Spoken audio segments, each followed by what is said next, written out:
इस देश को चलाने के लिए न जाने कितनी संस्थाएं काम करती है और कहा जाता है कि यह कोशिश रहती है कि एक आम से आम आदमी के पास भी जो सरकारी योजनाएं हो वो उसका लाभ उठा सके।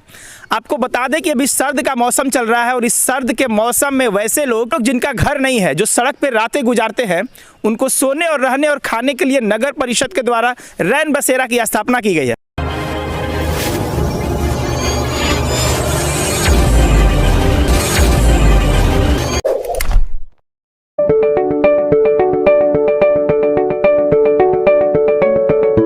और इसमें अधिकारियों का दावा है कि वहाँ वैसे लोग रह सकते हैं जो जरूरतमंद हो, जिनका अपना कोई घर नहीं हो, जिनका कोई अपना नहीं है, उसके लिए नगर परिषद उनके रहने, खाने, पीने और सोने की सुविधा मुहैया कराती है। नगर परिषद के कार्यपालक पदाधिकारी का कहना है कि रैन बसेरा में लगभग 80 बेड का इंतजाम किए गए हैं। 50 अस्थायी बेड है, 30 अस्थायी बेड है। उसके साथ उनके ओढ़ने के लिए कंबल, बेड और मच्छरदानी की व्यवस्था की गई है। यह सारी सुविधाएं रेंट पर ली गई है क्योंकि ठंड का मौसम है और इस ठंड के मौसम में कोई भी गरीब सड़क पे ना रह सके, इसलिए उन्हें उनके रहने के इंतजाम किए गए हैं। रैन बसेरा के तहत हम लोग जो आश्रय विहीन लोग हैं और वैसे लोग जो होटल नहीं ले पाते हैं, बहुत ही असहाय हैं, तो उनके लिए रैन बसेरा है, जिसका हम लोग प्रचार प्रसार भी सब जगह किया गया है, बैनर पोस्टर भी लगाया गया है। वो लोग आके हमारे यहाँ रैन बसेरा में रह सकते हैं। उनके लिए हम लोगों के पास अभी 50 बेड परमानेंट है और 30 बेड का हम लोगों ने अभी अस्थायी व्यवस्था कर रखी है और फ्यूचर में हम लोग उस पर भी अस्थायी व्यवस्था करेंगे। खबर छपी है कि रेंट पर और एक्स्ट्रा इंतजाम किया गया है। जी और हम लोगों ने 30 बेड के लिए एक्स्ट्रा इंतजाम किया है, क्योंकि अभी ठंड का मौसम है और नगर विकास विभाग द्वारा हम लोगों को आदेश दिया गया है। उसी आदेश के आलोक में हम लोग अस्थायी रैन बसेरा का निर्माण किए हुए हैं और वैसे लोग आते हैं और आप जाके वहाँ देख भी सकते हैं। सभी लोग वहाँ व्यवस्था हम लोग दे रहे हैं, उन लोगों को कंबल, सोने का व्यवस्था, शुद्ध पेयजल का व्यवस्था, साफ़ सफाई का व्यवस्था और शौचालय की भी व्यवस्था है। तो इस तरीके से हम लोग उन लोगों को एक व्यवस्था दे रहे हैं कि वो लोग खुले में ना सोए, हमारे यहाँ रैन बसेरा में आए और वहाँ वो रह सकते हैं।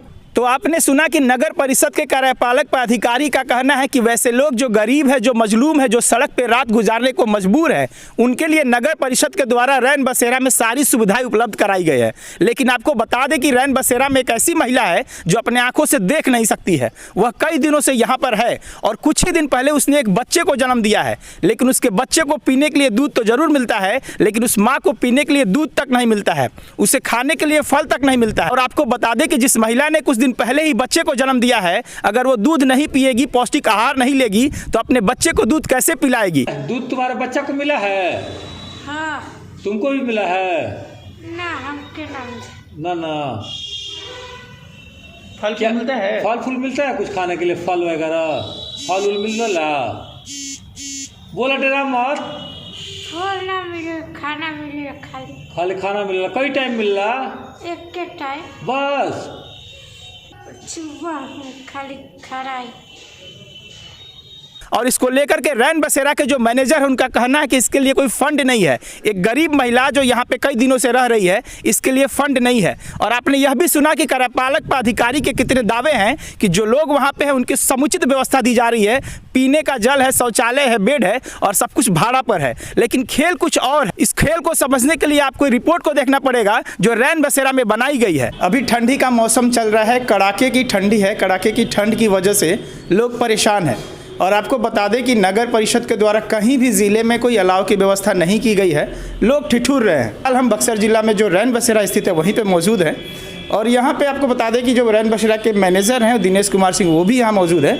हम यहाँ पे जानने की कोशिश करेंगे कि क्या क्या सुविधाएँ दी जा रही है। रैन बसेरा में आप देख सकते हैं कि सिर्फ एक महिला है और बताया जा रहा है कि इनके पति हैं जो बाहर गए हैं। अभी फ़िलहाल इन्होंने हाल में एक बच्चे को भी जन्म दिया है और अभी हमने महिला से बात करी कि आपके लिए क्या इंतजाम है, तो महिला का कहना है कि हमें सिंपल भोजन जो दावल चावल है वो तो मिलता है, बट फल फूल नहीं मिलता है। जैसे कोई भी महिला अगर डिलीवरी में होती है, जब बच्चा को जन्म देती है, तो उसे एक पौष्टिक आहार की आवश्यकता होती है।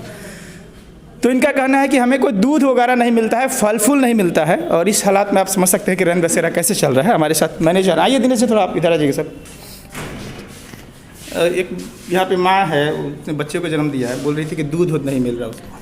नहीं, हम लोग तो बच्चे को दूध ला कर दिए हैं। नहीं, बच्चे नहीं, माँ को दूध नहीं मिलता। नहीं, एक्चुअली माँ को हम लोग दूध नहीं दे पाए हैं, क्योंकि हम लोग का कुछ स्पेशल फंडिंग नहीं है इसके लिए। तो हम लोग के पास जो व्यवस्था होता है, चावल दाल सब्जी जो भी है, हम लोग इनको खिलाते हैं। अच्छा, अभी फ़िलहाल पे यहाँ पे कितने बेड का अरेंजमेंट है यहाँ पे? यहाँ पर बेड का अरेंजमेंट है आपका 50 बेड है। 50 बेड है। हाँ, और इसके अलावा 30 बेड है, ये क्या बोलते हैं, अस्थाई। मतलब अभी 80 बेड लगे हुए हैं इस कैंपस में? 80 बेड का ये मतलब आश्रय स्थल बना हुआ। मैं वो नहीं पूछ रहा, मैं कह रहा हूँ जैसे यहाँ पे 6 बेड लगे हैं, वैसे ही कैंपस में 80 बेड लगे हैं? हाँ, अभी 80 बेड नहीं लगा हुआ है, लेकिन आपको 70 बेड मिल जाएगा। टोटल जो है 70 बेड इनके हिसाब से है। तो हम लोग बेड को पहले देख लेते हैं कि क्या उचित व्यवस्था है यहाँ पे। और यहाँ पे जो है कि 3 3 6 इधर, 3 3 6 और 9, मतलब 15 के आसपास बेड यहाँ पे है। तो ये 15 हो गए और नीचे गुरु आपके 6 हो गए, ठीक है, कुल मिला के 21-22 बेड हो गया। तो हम लोग सबसे आखिरी जो फ्लोर है उस पर देखने जा रहे हैं, क्योंकि नीचे वाले फ्लोर में 6 से 7 बेड है और सेकेंड पे जो है कि 15 के आसपास बेड है। और इस पर भी आपका जो लगा हुआ बेड है वो 3 3 6 3 9 और एक 10 बेड यहाँ जमात है। पूरे रैन बसेरा में हमने जो काउंटिंग करी है, सबसे नीचे वाले फ्लोर पे 7 बेड, उसके बाद 15 बेड यानी 22 बेड, और यहाँ पे हम लोग 10 बेड देख सकते हैं। तो कुल मिलाकर 32 बेड है। तो हमें नहीं लग रहा दिनेश जी कि 40 से ज़्यादा बेड यहाँ पे है, 30-35 है। आप काउंटिंग कर लीजिए नीचे से टोटल ना, पता चल जाएगा। देखिए नीचे फ्लोर पे 6-7 बेड हैं, सेकेंड पर भी हैं, थर्ड पर भी हैं। अरे सर, गणित मेरा कमज़ोर है कि आपका कमज़ोर है? हम कह रहे हैं नीचे 7 बेड आप लगाए हैं, उसके बाद 15 बेड लगा है, और यहाँ पे 10 नहीं 11 मान लीजिए, तो 15 7 22 और 11 33 बेड होता है। 40 बेड के आसपास है, यही है ना जी। इसके अलावा ऊपर में भी है बेड। छत पे नहीं, यहाँ पे है ना तो पास जो है, मतलब सामने है। कल के डेट में कितने लोग खाना खाए थे यहाँ? कल के डेट में केवल 3 लोग खाए थे। परसों के डेट में? अब परसों के डेट में देखना पड़ेगा हम लोग कितना लोग खाए थे। 3 ही 4 लोग खाते हैं, ज़्यादा नहीं लोग। मतलब अभी 3 से 4 लोग जो है खाना खा पा रहे हैं। मतलब इतना व्यवस्था होने के बाद 80 का व्यवस्था चल रहा है, लेकिन लोग 2 से 3 आ रहे हैं। जो नगर परिषद के पदाधिकारी का दावा है कि 80 बेड है, यहाँ पे सिर्फ 33 बेड है। उनका दावा है कि शौचालय साफ है, शौचालय में कचरा रखे जाते हैं, और जो दावा है कि रेंट पे कई सामान लिए गए हैं, यहाँ पर आपको न कंबल दिखेंगे न मच्छरदानी दिखेंगे, और जो बेड 80 का दावा किया गया है वो मात्र 33 दिखेगा। और जो महिला यहाँ पर रहती है उसका कहना है कि 1 टाइम भोजन मिलता है, पौष्टिक आहार नहीं मिलता है। और आपको बता दें कि कल के डेट में सिर्फ 3 लोग खाना खाए हैं, लेकिन कर्मचारियों का कहना है कि यहाँ पे कई लोग आते हैं, खाना खाते हैं। कुल मिलाकर अगर बात कहें तो सब गोलमाल है, आंकड़ा कुछ और कहता है, हकीकत कुछ और है। आप इस रिपोर्ट को देखिए और खुद समझिए कि अधिकारी के जो दावे हैं और हकीकत दोनों में फासला क्या है।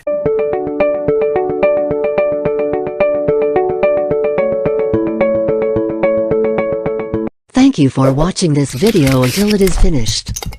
If useful to you guys, please like and share this video.